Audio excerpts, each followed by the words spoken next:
तय खाने का कैदी। ये कवर चित्र है दोस्तों।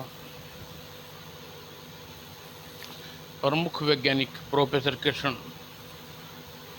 अपनी वैज्ञानिक पत्नी डॉक्टर बेटे सुनील और चचेरी बहन अनु का बेंगलुरु से कलकत्ता विमान द्वारा आने का तार मिला।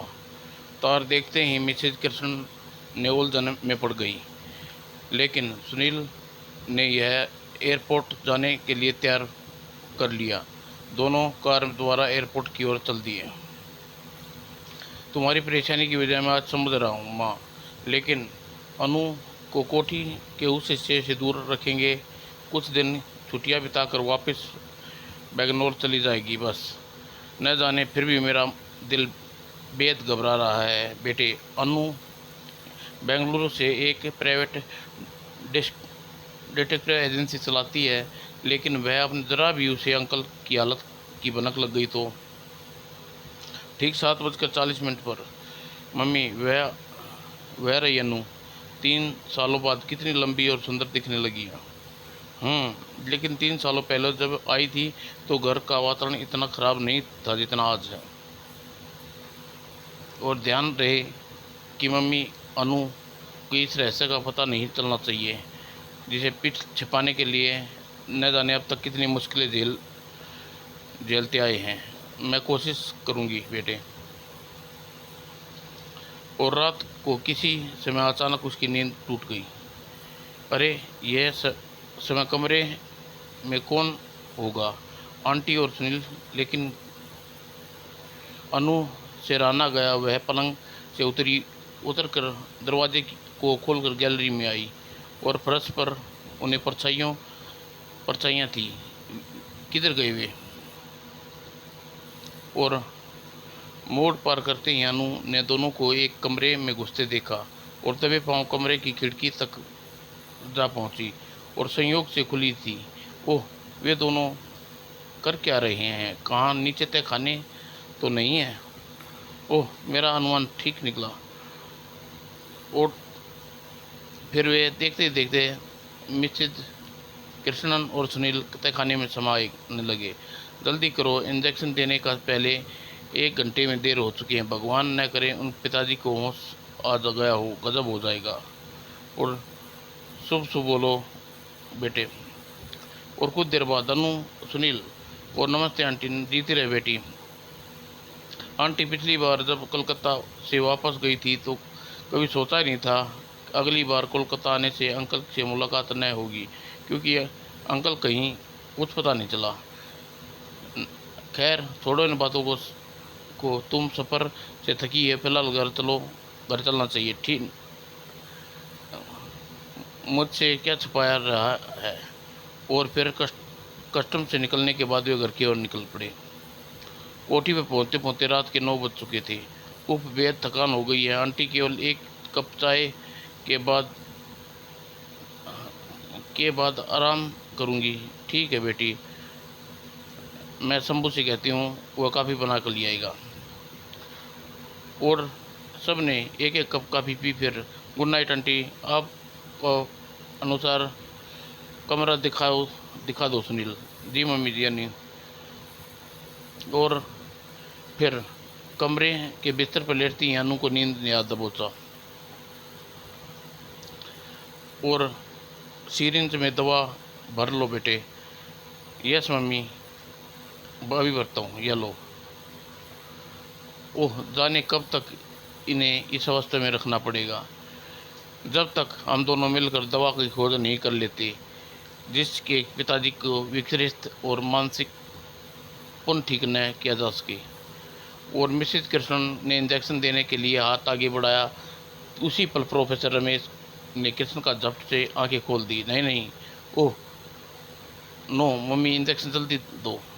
और आंखें में विकृत टपक उठी और मिसेज कृष्ण ने भरपूर कोशिश की। बेटे, दूर हटो मुझसे, तुम लोग मरने मेरे दुश्मन को एक एक को ख़त्म कर दूंगा। कोई जीवित नहीं बचेगा। हाँ हाँ, कोई जीवित नहीं बचेगा। और एकाएक प्रोफेसर सुनील पर छलांग लगा दी। तुम भी नहीं बचोगे कुत्ते, सब को मार डालूंगा, एक एक का खून पी जाऊंगा, हा हा हा।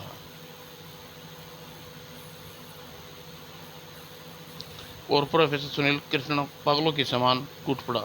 हा हा हा, मैं इस कमीने को खून पी जाऊंगा, मुझे मेरी हालत, जिसने मेरी ये हालत की है। हे भगवान, आखिर वही हुआ जिसका डर था।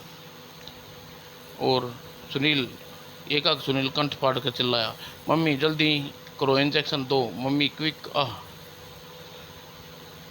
खून पी जाऊंगा तेरा। और मम्मी जल्दी दो मुझे इंजेक्शन, बहुत गड़बड़ हो चुकी है।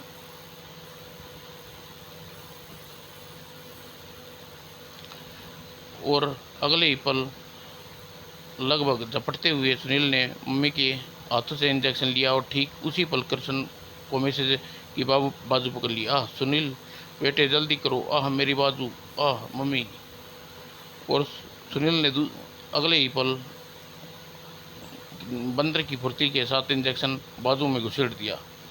और अब घबराने की कोई बात नहीं मम्मी, पिताजी से दूर हो जाओ, आह। और कुछ ही पलों में प्रोफेसर साहब लड़खड़ाकर फर्श पर गिर गए और बेहोश हो गए। ओह मम्मी, देख लिया ना, देरी का परिणाम। अगर मैंने कुछ देर पहले और हो जाती तो पिताजी न जाने कर क्या बैठते। इन्हें ऊपर लिटा दो बेटे। जी मम्मी। और प्रोफेसर कृष्ण के लेटाने के लिए निश्चित ही पलटा तो बुरी तरह चौंका। ओह, तुम यहाँ कैसे आप पहुँचे? नहीं, यह सब इस समय सब समाधान तुम्हें नहीं बल्कि मुझे तुमसे करना चाहिए सुनील। एंड यह सब क्या है? मुझे तो सच बताया गया था कि अंकल एकाएक कहीं गायब हो गए थे, किंतु वे पागल हो गए, जानकारी मुझे नहीं थी। यह सब कैसे हो गया? आंटी सुनील प्लीज़ मुझे बताओ, अंकल की इस हालत के पीछे कौन जिम्मेवार है? अगर तुम जानने के लिए निश्चय करती, सुनो, उसकी इनकी इस हालत के लिए मैं और सुनील खुद प्रोफेसर समाज के हर वो शख्स जिम्मेदार है जिसका इंसान इंसानियत से थोड़ा सा रिश्ता है। मैं समझी नहीं आंटी। आज से 6 वर्ष महापूले आज से 6 माह पहले की बात है। प्रोफेसर साहब कैंसर की दवा खोजने के लिए जी जान से अपनी रिसर्च में जुटे थे, तभी एक हादसा घटा। और न जाने कैसे रसायनों की गंध मिश्रण से गैस एसिड भरा कांच का जार अचानक धमाके के साथ फट गया। आह मेरा चेहरा बहुत जल रहा है। उसके सहायकों ने तुरंत उसे अस्पताल में पहुंचाया और उपचार के लिए 1 माह तक। घबराइए नहीं प्रोफेसर साहब, अब आप बहुत जल्दी ही अपनी रिसर्च आगे बढ़ा सकते हैं। और उपचार के बाद प्रथम बार उसके चेहरे पर पट्टियां खोल दी गई तो उसके चेहरे को देखकर न चाहते हुए भी दहशत भर गई। नौकर चीख के उठे, हे भगवान, उप अगर आप घर जा सकते हैं प्रोफेसर। वो तुरंत घर पहुंचकर सबसे पहले नौकर दहशत से कांप उठे। हे भगवान, हे मौला, प्रोफेसर साहब, उफ, इतना भयानक हो उठे हैं इसका चेहरा। और शंभू साहब का कमरा अच्छी तरह साफ कर दिया ना? जी साहब। ये सब मुझे देखकर इतना भयभीत क्यों हो रहे हैं? आखिर बात क्या है? कहीं मेरा चेहरा। चलिए पिताजी, आपको कमरे में पहुंचा देता हूँ, आपको आराम की सख्त ज़रूरत है। मेरा चेहरा, ये लोग मुझे देखकर इतना भयभीत क्यों हो रहे हैं? क्या मेरी शक्ल इतनी भयानक हो गई है? प्रोफेसर ने हाथ उठाकर वॉश बेसिन की ओर लगे आयरन की तरफ भागी। ये भगवान, पिताजी रुक जाइए, उधर मत जाइए पिताजी।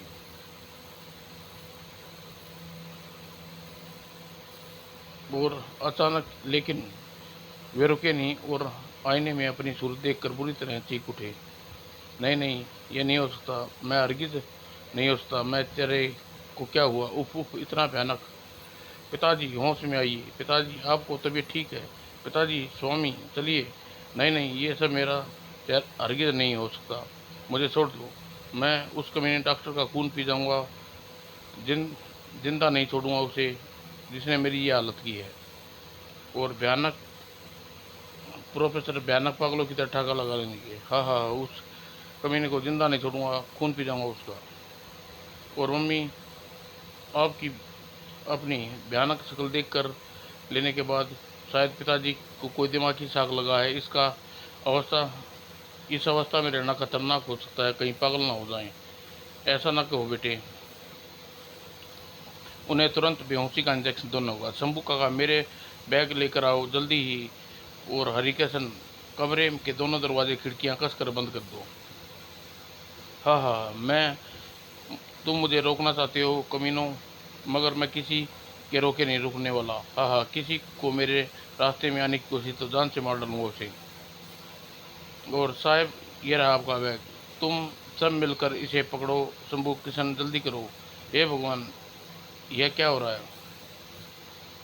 शंभू किशन प्रोफेसर की तरफ लपके, तुम तुम उधर से पकड़ लो। और प्रोफेसर साहब को होश में आइए।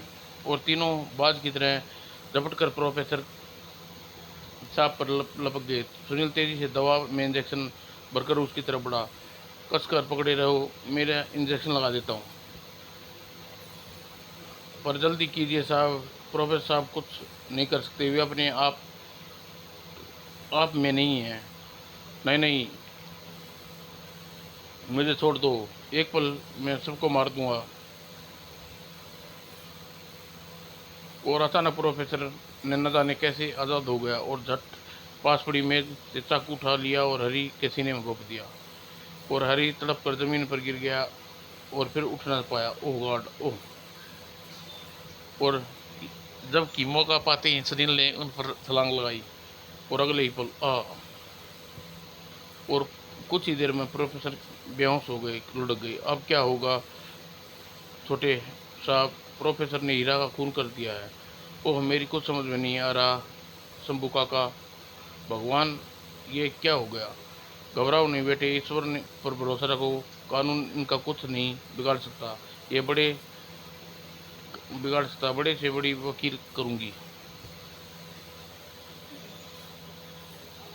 लेकिन मम्मी, अगर पापा अब ठीक ना हो सके तो? हौसला रखो बेटे। अगर हम हमने कहीं हिम्मत खो देंगे तो फिर इस घर का क्या होगा? और हीरा की हत्या का मुकदमा प्रोफेसर साहब पर चला। मैं ये स्वीकार करता हूँ मिलाड, मुजरिम कल तक एक प्रशांत वैज्ञानिक था, लेकिन दुनिया का कोई भी कानून इस कोई भी धारा किसी भी व्यक्ति को कत्ल करने का अधिकार नहीं देती। लेकिन मिलाड, इस व्यक्ति को कड़ी से कड़ी सजा मिलनी चाहिए ताकि दूसरों के लिए नसीहत बन सके। दैट्स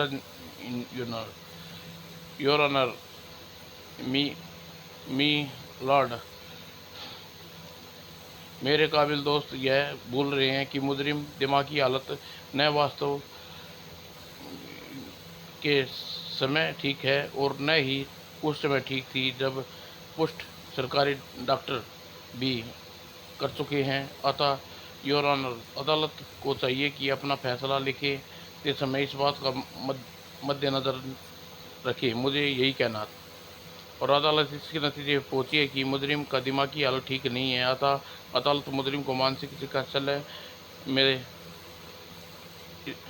में इलाज करवाने के लिए भेजने का आदेश देती है। आहा, तुम सब पागल हो, मैं किसी को भी जिंदा नहीं छोड़ूंगा। हा हा हा।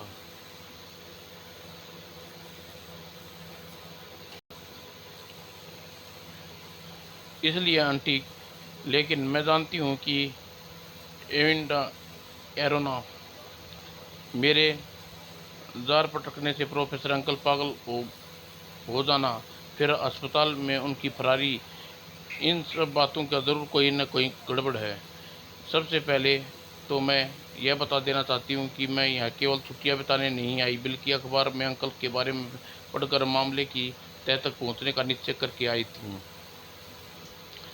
तुम्हें ऐसा लगता है कि पिताजी किसी षड्यंत्र का शिकार हो रहे हैं?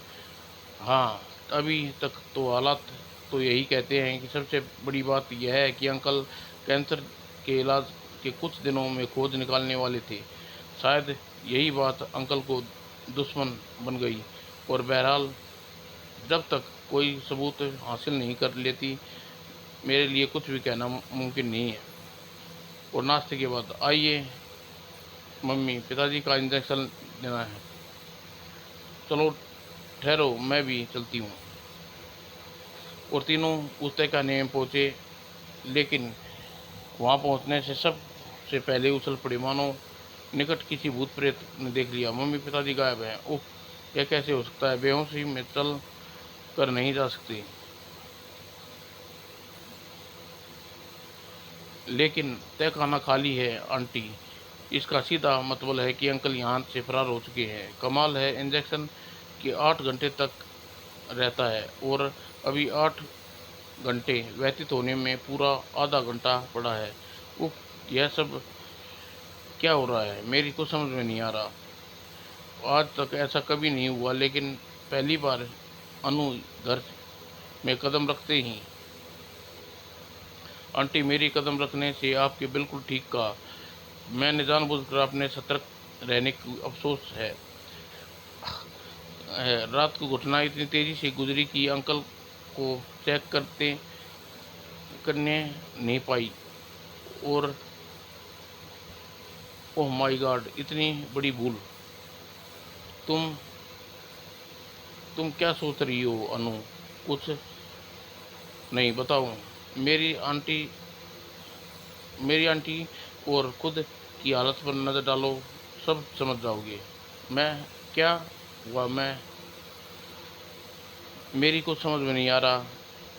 यस, कहीं तुम दोनों का इशारा तय खाने की गर्मी से तो नहीं है? करेक्ट, उसी की तरफ है। हाल में इस वक्त इतनी गर्मी है कि यहाँ पसीने से ना उठे। हालांकि रात को पंखा चल रहा था और भाग दौड़ में की वजह से हाल यही हाल रात में भी रहा हो। तुम कहना क्या चाहती हो? अंकल के जिस्म पर कपड़ा पसीने में भीग गई, किंतु उसका उनका चेहरा सुनील के चेहरे पर एक भी बूंद पसीने की क्यों नहीं थी, जबकि पूरे शरीर के साथ चेहरे पे भी पसीना आना था। स्वाभाविक है। स्वाभाविक नज़र अगर ऐसा नहीं होता तो उसका सीधा मतलब है कि चेहरे पर कोई मास्क चढ़ा हुआ है। और यही हालत में पसीना मास्क के नीचे वाला चेहरा पर आएगा। तुम कहना चाहती हो कि कल रात जो व्यक्ति यहाँ था वह मेरे पिताजी नहीं बल्कि कोई मेकअप में था? तभी तो कहती हूँ कि आंटी, कहीं ना कहीं गड़बड़ है। ज़रूर गड़बड़ का पता लगा के रहूँगी। और मैं इसे चेक करने के लिए सुनील, मैं इस समय यही चेक करने आई थी सुनील, लेकिन अंकल फरार हैं, इसका मतलब क्या मतलब निकला? उफ, मेरी तो दिमाग ही कुछ क्रुद हो गया है। न जाने यह लड़की क्या क्या कहे जा रही है। तभी तभी तो कहती हूँ आंटी, कहीं ना कहीं गड़बड़ है। ज़रूर है, मैं उसका गड़बड़ का पता लगाऊंगी। तभी और चीख की आवाज़ ऊपर, गड़बड़ है आंटी, आइए मेरे साथ। और तय खाने से बाहर निकलकर वह सब उछल पड़े। ओ माय गॉड, यह तो शंभू का खून कर दिया। कातिल कहाँ है? शंभू काका मुख्य दरवाजे की ओर देखते सुनील बाहर लपका, परंतु भारती जी शंभू काका को संभाला। यह नहीं, यह किसने किया? शंभू काका, जल्दी बताइए, कौन है कातिल? वो कातिल मुझे तय खाने में और इसी के साथ शंभू काका की गर्दन लुढ़क गई। सुनील और हताशा सा वहाँ पहुँचे। और भारत कोई नहीं मिला नू, मैं जानती थी, लेकिन समझ में नहीं आता उसने शंभू काका का कत्ल क्यों किया। कौन है वह रहस्यमय इंसान? फिलहाल पुलिस को फ़ोन करना ज़रूरी है, लेकिन क्या पुलिस को तहखाने के कैदी के विषय में बताना ज़रूरी होगा? नहीं। फिर अनु सुनील मिसेज कृष्ण को समझाने लगी, पुलिस को आने पर क्या कहना है। फ़ोन करने के कुछ देर बाद पुलिस आ गई और इंस्पेक्टर, मेरा सोने का एक हार गायब है और मुझे लगता है ये सीधा चोरी की और हत्या का मामला है। शंभू द्वारा देख लिए जाने पर वह केवल हार ही ले पाया और 5वें पंचनामे के बाद लाश को पोस्टमार्टम के लिए रवाना कर दी गई। पुलिस तीनों को कोई खास जानकारी नहीं मिली सकती थी। पुलिस के जाने के बाद, सुनील, तुम लेबोरेटरी में देखना चाहती हूँ कि जहाँ अंकल के साथ यह दुर्घटना हुई। चलो, मैं अपनी कार द्वारा अभी तुम्हें वहाँ ले चलता हूँ। और फिर 15 मिनट पश्चात उस बिल्डिंग की 5वीं मंजिल पर वह लेबोरेटरी स्थित है जिसमें तुम जाना क्यों चाहती हो। अंकल के दोनों सहयोगी से मिलने। ओह, और वे लिफ्ट के रिसेप्शन पर पहुँचे। मुझे सुनील साहब, आप कहिए, मैं आपके लिए क्या कर सकती हूँ? मुझे अपने पिताजी और दोनों सहायकों का पता चाहिए जो दुर्घटना के वक्त। अच्छा, आप डॉक्टर चटर्जी और डॉक्टर मित्तल से मिलना चाहते हैं, लेकिन आज डॉक्टर चटर्जी आप नहीं मिल पाएंगे। शुक्रिया। और गैलरी से सीधा बाईं ओर मुड़ जाना और रूम नंबर 6, और यही रूम है, और कॉल बेल बजाओ। और कमरे में कोई नहीं है, दरवाज़ा क्यों नहीं खोल रहा?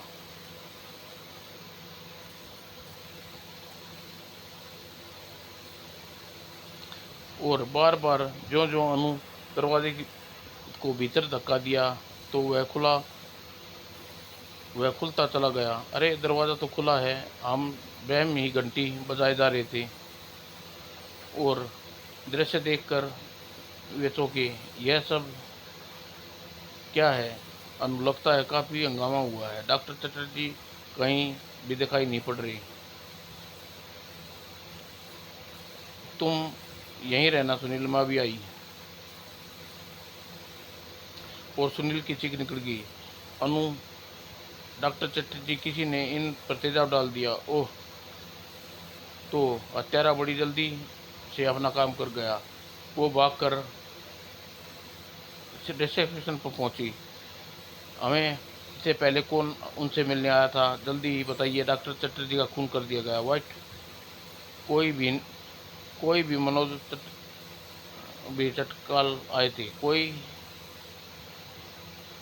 तत्काल आए थे और 20 मिनट पूर्व वह यहाँ उसका पता आज की तिथि में यहाँ जाने वाले से पहले लिख सकते। इस 1 मिनट यह पता नोट करना चाहती हूँ और आप पुलिस को फ़ोन करके सूचित कर दीजिए। और mister Manoj Chatwal, WZ 343, Rohini express, Anupam Nagar. Hello police station, please जल्दी आइए। डॉक्टर चटर्जी का कत्ल कर दिया गया है। यस। विशाल भवन, 5th फ्लोर, रूम नंबर 26। और पुलिस वहां पहुंची। अनु और सुनील अपना परिचय देने लगी। जान सकता हूं कि आप लोग डॉक्टर चटर्जी से क्यों मिलने आए थे? पिताजी की दुर्घटना के सिलसिले में यहाँ कुछ पूछना चाहती थी। क्या पूछ सकता हूं कि आप किसी संबंधित से यह पूछ छानबीन कर रही हैं? मुझे शक है कि अंकल की यह दुर्घटना केवल दुर्घटना नहीं बल्कि कोई सोची समझी साजिश है, और उससे ज़्यादा फिलहाल मैं कुछ नहीं कह सकती। और तत्काल ही इंस्पेक्टर से आज्ञा लेकर दोनों रिसेप्शन से डॉक्टर मित्तल के घर के लिए का पता लिया और तत्काल का हुलिया वगैरह जानकर वे बाहर निकलते चले गए। फिलहाल तुम्हारा का जाने वाला विचार डॉक्टर मित्तल का घर या तत्काल किया। डॉक्टर मित्तल के घर, क्योंकि तत्काल से जो भी एड्रेस लिख हुआ है वह यकीनन ठीक नहीं है, लेकिन उसे एड्रेस को पुलिस तो जानकारी हासिल होगी।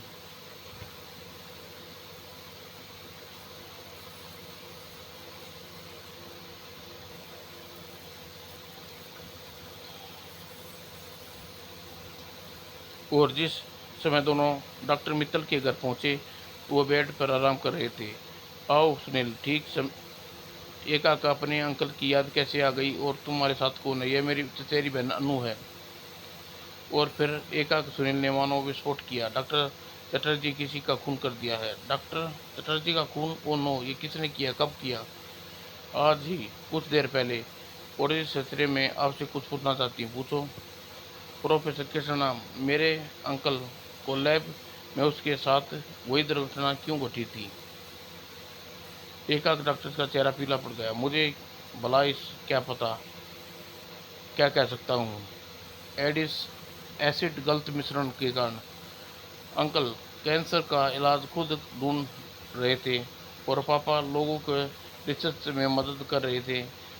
अंकल शायद सफलता से बहुत नज़दीक थे। आप उनसे सहयोगी होने के नाते इस बारे में क्या कहेंगे? उन्हें हमसे कभी उन्हें हमसे ये नहीं कहा कि वे सफल हो रहे हैं। आपको पसीना बहुत आता है डॉक्टर साहब। क्या मतलब? थैंक्स डॉक्टर, मुझे आपसे यही पूछना था। और उसके बाद दोनों इजाज़त लेकर बाहर निकले। क्या बात अनु, भला क्या तुम इतनी सी जानकारी लेने के लिए इतनी दूर डॉक्टर मित्तल की घर आई थी?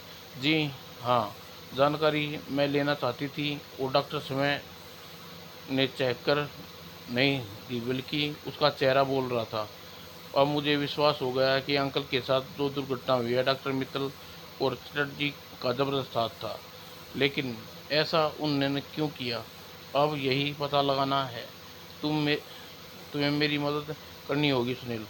मैं अपने पिताजी की हालत के दोषियों को सज़ा दिलाने के लिए तुम कहोगी वह करने को तैयार हूँ। और अगले दिन, हेलो इंस्पेक्टर साहब, मैं अनु बोल रही हूँ। रोनी केमिस्ट वाले हत्यारे का पता चल गया है। रोनी कम्युनिस्ट में एड्रेस। ओह थैंक्स इंस्पेक्टर। और अब क्या होगा? उस हत्यारे की तलाश करेंगे। और दक्षिण का रोनी कंपनी में ही सुनील पागल तो नहीं हो गई हो? अभी इंस्पेक्टर ने बताया कि वह एड्रेस जाली था।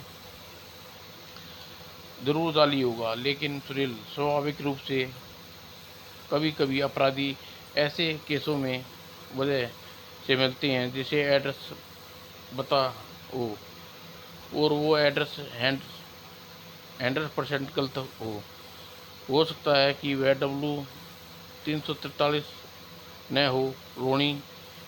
रोनी गलत, अनूप नगर ठीक हो। मैं समझी नहीं। देखो, मान लिया कि तुम किसी की हत्या करने या कोई अपराध करने निकले हो। वहाँ पहुँचने से पहले तुम्हारे सामने स्थिति आती है कि तुम डॉक्टर चटर्जी के सामने आई, यानी नियम के मुताबिक तुम्हें अपना पता रजिस्टर में दर्ज करवाना पड़ता है। और तुम यह बात हत्यारा की सोच समझ कर चलते समय अपने दिमाग में कभी नहीं आई थी कि और तब तुम क्या करोगे? मुंह जो मुंह में आएगा वह लिख दूंगा और बताऊंगा। मसलन जिस समय तुम दोनों डॉक्टर मित्तल के घर पहुंचे, बेड पर लेटा आराम कर रहा था।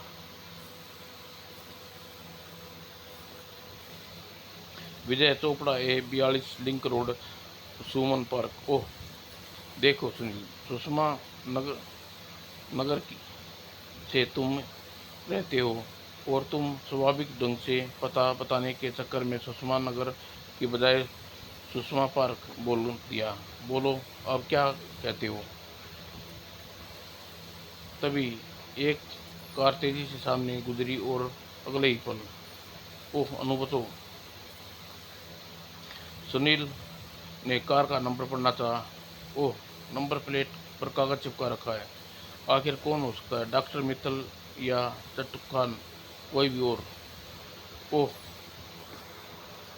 हाँ, क्यों न हम डॉक्टर मित्तल के घर फ़ोन करके नौकर से उसकी उपस्थिति अनुपस्थिति का पता लगाएं। ओह यस, यह मैंने सोचा ही नहीं, लेकिन फ़ोन नंबर मेरे पास है, आओ। और हेलो, डॉक्टर मित्तल घर पर हैं? जी नहीं, वे 2 घंटे पूर्व ही अपनी कार लेकर चले गए थे। उनकी कार का रंग लाल, और हमला करने वाला लाल रंग की कार में था। कमीना यकीनन डॉक्टर मित्तल ही हो सकता था, जो तुम्हें और मुझे ख़त्म करना चाहता है, और कहानी कोई नया मोड़ न ले सके। अभी क्या कहा जा सकता है, फिलहाल हमें अनूपनगर की तलाश करनी होगी। और रोणी कम्प्लेक्स W/343 अनूपनगर चलो। और रोणी कम्प्लेक्स पहुंचकर सुनील ने कार रोकी। सुनिए भाई साहब, देखिए, किसी मनोज चटवाल नाम के आदमी की तलाश है। क्या उसका पूरा पता? आप इस संबंध में कोई हमारी मदद कर सकते हैं? सॉरी मैडम, मैं ऐसे किसी आदमी को नहीं जानता। क्या आप बता सकते हैं अनूपनगर? Sorry madam, no. और किसी मनोज चटवाल W/343 अनूपनगर ऐसी कोई स्थान नहीं है। ओह, यह सुबह से तलाश करते फिर रहे हैं, दोपहर हो गई है, लगता है भूसे में सुई तलाश रहे हैं।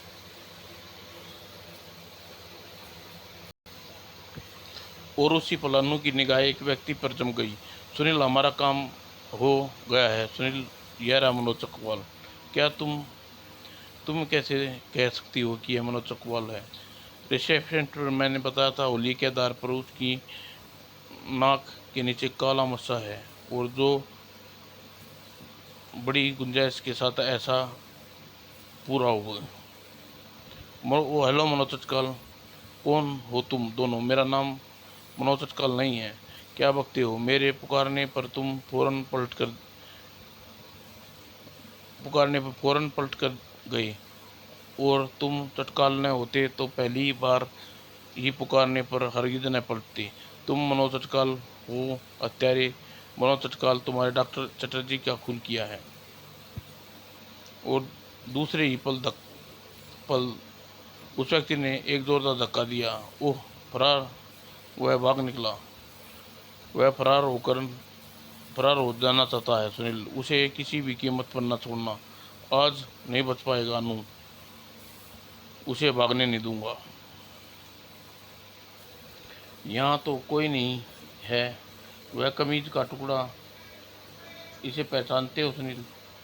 सुनील से सावधानी से कटीले तारे हैं पार करते वक्त चले आओ। तत्काल इसी तरफ गया है। यह कमीज का टुकड़ा यकीनन उसी का है, और सतर्क रहना, हम छिपकर फरार कर सकता है। और सहसा आगे निकलते ही भीतर आठ सुनकर अनु दरवाज़ा खटखटाया। दरवाज़ा खोलो, मैं कहती हूँ, दरवाज़ा खोलो। और मैं उस कमीने को जिंदा नहीं छोड़ने वाला।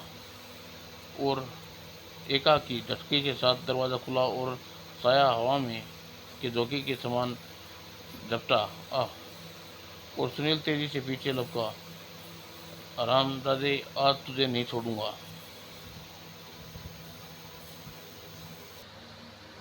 अचानक सुनील ने उस पर छलांग लगा दी। कमीने कुत्ते चटकाल, अब तेरी बोटी बोटी छील डालूंगा। और सुनील ने उसे संभलने का कोई मौका न देने चाहता था। अतः उसने एक घूसा तुरंत उसकी नाक पर दर्द दिया। कुत्ते, मुझे बताना होगा, तू डॉक्टर चतुर्थी की हत्या क्यों की, और तेरा असलियत क्या है? सुनील ने उसे लात पेट में मार डली धड़ाम, और कर्रा कर दोगुना हुआ।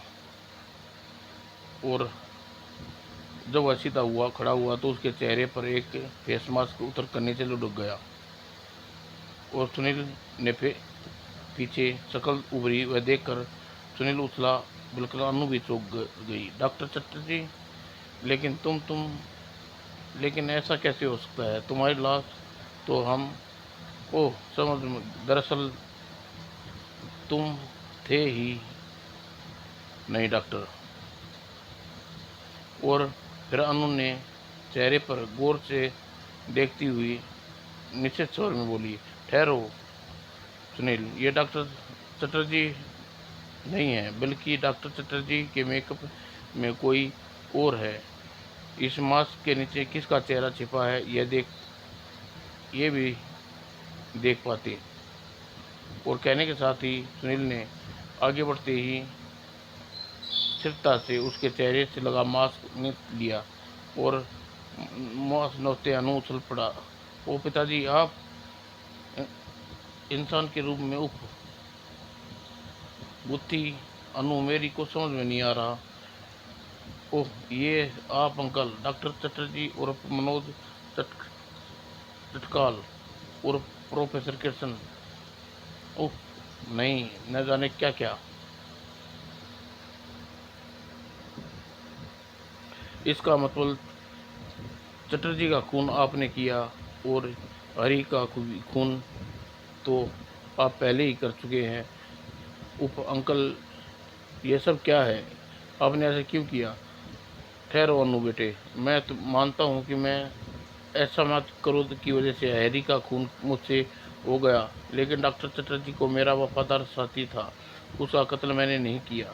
अनु बेटी, मेरी बच्ची, बात को यकीन करो कि मैं तुम्हें सभी बातें विस्तार से सुनाता हूँ। मेरे हाथ हरी का खून कैसे हो गया और मैं पागल क्यों हुआ। मैं चटर्जी और चटकाल का रूप चटकाल के रूप में मुझसे क्यों ठहरना पड़ा, यह सब बता देता हूँ बेटी। सुनो, तुम्हें याद होगा कि 6 माह पूर्व मेरे साथ एक दुर्घटना घटी थी जिससे अपनी शकल को बैठ चुका था। जानती हो, उसकी वजह मेरे सहयोगी डॉक्टर मित्तल की वजह से, जो नहीं चाहता था कि मैं कैंसर का इलाज ढूंढ पाने में सफल हो जाऊं। हालांकि मुझे डॉक्टर चटर्जी को पहले ही उसके भयानक इरादे की अवगत करा दिया था, किंतु उस समय मैंने ही मित्तल को अंधविश्वास दिखाते हुए उसकी बातों पर ध्यान नहीं दिया। और एक दिन मुझसे गदगदा कमीने और इंसान केमिकल रिएक्शन के लिए मुझे ख़त्म करने देने की भयानक साजिश रची और मैं बेहुदा कुरूप हो गया। इतना बदसूरत बेटी कि लोगों के चेहरे पर भी मैंने अपने लिए सिर्फ नफरत देखी। और मैं ठीक होकर घर पहुंचा। दुर्घटना के बाद मैं सूरज पहली जैसी देखकर मैं बुरी तरह कपा उठा। मेरा होश खो बैठा और मेरे डॉक्टर मित्तल का खून पी जाने के लिए सारा मेरा रोम रोम सुलगने लगा। सुनील बेटे, और उसी क्रोध चरम सीमा में मैं हरी का खून कर दिया। मुझ मुझसे फिर शायद तुमने मुझे इंजेक्शन दे दिया और मैं बेहोश इंजेक्शन दे दिया होश को बैठा और होश इंजेक्शन दे दिया मैं होश खो बैठा और होश आया तो हरी की लाश के मेरे सामने थी, और जबकि मेरे सीने में प्रतिशोध की ज्वाला धधक रही थी। मैं जब मैंने जेल में सजा से बचने के लिए पागल हो जाने का नाटक किया और अदालत ने मुझे पागल करार देते हुए पागल खाने में भेज दिया, और चटर्जी ने मुझसे मिला और उसके बाद उससे सब कुछ ने छपाया और मैं किसी तरह इस कैद से मुक्ति चाहिए। चटर्जी, मुझे कैंसर का इलाज ढूंढना है और तुम जानते हो कि मैं सफलता के कितने करीब हूँ। कुछ भी करो, कोई भी स्कीम लड़ाओ, मुझे स्वतंत्र रूप से लैब में कैंसर पर रिसर्च जारी रख सकूं और दगाबाज मित्तल से बदला ले सकूं।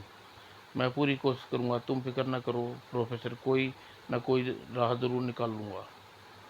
और फिर स्कीम बनाकर बन गई। मैं पागल खाने से वार्ड को 10,000 रुपये दिए गए और इस प्रकार मैं वहाँ से भाग निकलूँ की योजना मुताबिक तो मैंने डॉक्टर चटर्जी बन गया और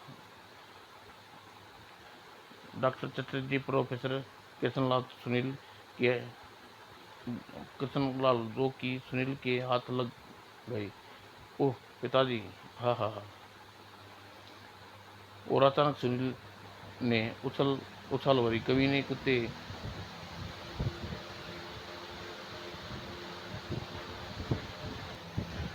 मुझे दुनिया वालों की निगाहों में छिपाने के लिए तुमने मेरा रूप नए राज को तहखाने में बंद कर दिया। और एक दिन जासूस अनु का नाम सुनकर पहचाने जाने के वजह से मैं मेरे पास आया। और हालांकि मैं उस समय बेहोशी का इंजेक्शन मुझे लगाया जा चुका था, किंतु उसके पास इंजेक्शन को बेअसर करने की गोलियां थी जिसका प्रयोग वह अक्सर कर लिया करता था। ओह, लेकिन फिर श्यामू का कत्ल। सुबह जब मैं निकलने भागने की प्रतिक्रिया देखने के लिए तुम्हारी बात सुनने लगा और श्यामू उसे देख लिया। और आप ठीक हैं हो गए मालिक, आप यहाँ। और वेद खुलने से डर के मजबूर उसका कत्ल करना पड़ा। और लैब में तत्काल के रूप में जब मेरे पास पहुंचा, क्योंकि मैं डॉक्टर चटर्जी के रूप में लैब में कार्य कर रहा था, जिसके आने के बाद मैंने गुप्त रूप से कमीने मित्तल का बुला लिया और ताकि कुत्ते को वह इंजेक्शन लगा सकूँ। हाँ हाँ हाँ, आज तू मेरे हाथों बच नहीं सकेगा कुत्ते। इस इंजेक्शन में दवा जिस्म में जाते ही तू कोड़ी हो जाएगा और थूकेगी तुझ पर, और तू मौत मांगेगा पर वह भी नहीं आएगी। नहीं नहीं, तुम चटर्जी नहीं हो सकते। हाँ, मैं चटर्जी नहीं हूँ, प्रोफेसर कृष्ण हूँ। और यह देख कुत्ते दबाबाज, तूने मेरे कैंसर की दवा का फार्मूला खोज लिया, जिसके कारण ईर्ष्या और जलन के तूने मेरी हालत बद से बदतर कर दी। तेरे कारण मैं आज अपने बीवी बच्चे प्यारे तरस गए हैं। आराम दादे, अब मैं तुझे किसी नाली का गंदा कीड़ा बना दूंगा। तेरा मेरा प्रतिशोध है। नहीं नहीं, तू मेरा ऐसा कुछ नहीं कर सकते।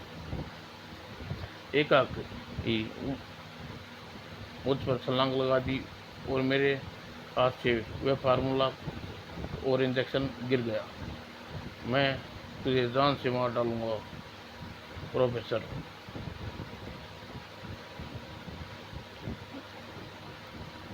और लेकिन अचानक ही डॉक्टर चक्रवर्ती बीच में मित्तल कूद पड़ी।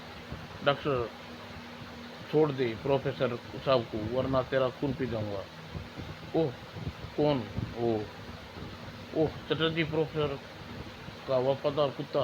खामोश रहे नीच, तूने प्रोफेसर साहब के हाथ उठाकर अच्छा नहीं किया।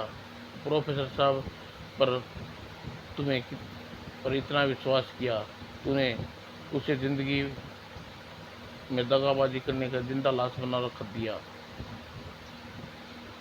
उन्हें तो फिर भी जिंदा रखने का मौका मिला चटर्जी, लेकिन तुझे तो वह भी मौका भी नहीं देने वाला। और इससे पहले ही खतरनाक नाइट्रोजन एसिड भरी बोतल उठाकर चटर्जी पर फेंक कर मारी। और मेरे देखते ही देखते डॉक्टर चटर्जी मृत्यु की आगोश में समाने लगी। और नो, और घबराहट में मित्तल वहां से भाग निकला। मुझे मरते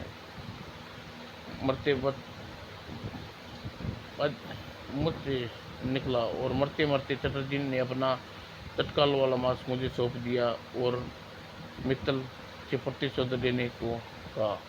तुम मुझे छोड़ना नहीं प्रोफेसर, आज मनोचित काल बनकर रहोगी और तुम जो भी कह रहे हो मैं वही करूँगा, लेकिन तुम मास्क की